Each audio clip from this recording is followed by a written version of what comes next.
After you watch this lesson, click on the link that's right below this video, and that will take you over to practicethiguitar.com, and there you can practice this tapping exercise at 15 tempos with full notation, tablature, backing tracks, everything you need to help you to improve your playing. Go check that out. So this tapping lesson covers a few different techniques between your right and your left hand. And the basic idea of what we're doing is we're outlining different chords going through a chord progression and then back to the beginning. So this lesson actually covers or outlines an A minor 7, a C major 7, a G, there's actually a 9 and a 13 on there, a D minor, and an F. And what we're trying to do is we're trying to get the notes to be as even as possible between the right hand and the left hand. And what ends up happening is a series of hammer-ons through an arpeggio.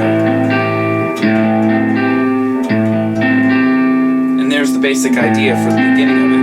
And what we're doing is we're moving the notes around through various patterns to get a sequence that goes through that entire chord progression. If you're not familiar with how to get a hammer-on with either your left or your right hand, there's a few things you can work on. Number one, you could take something simple like the Pentatonic Scale and just simply practice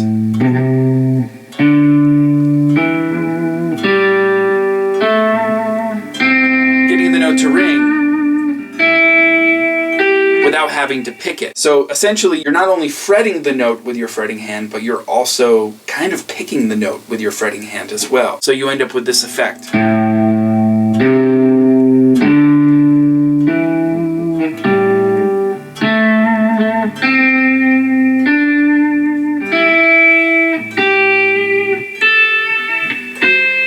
It's very difficult because you have to make the note happen from how you're attacking the string with your fretting hand.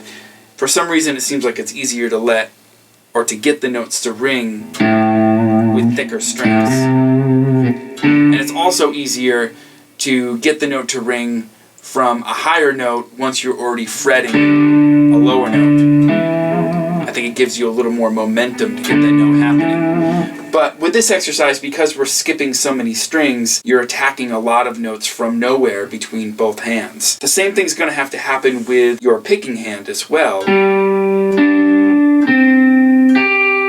Even if you just wanted to practice something simple like the Pentatonic Scale, you can do that.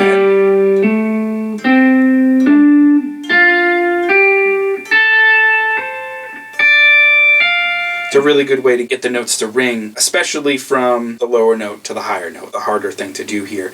And notice that with the hand that I'm tapping with, I'm also resting the thumb on top of the neck.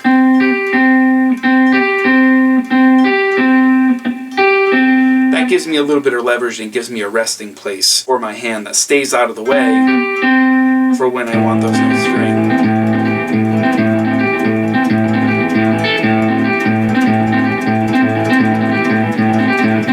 Just click the link below and that will take you over to the site. You can access this lesson and you can follow the tablature, the notation. There's a full lesson video there and backing tracks to practice the individual patterns with. It's just really useful to help you to develop your technique for this style of playing. Head on over there, check that out, and I will hope to see you next time.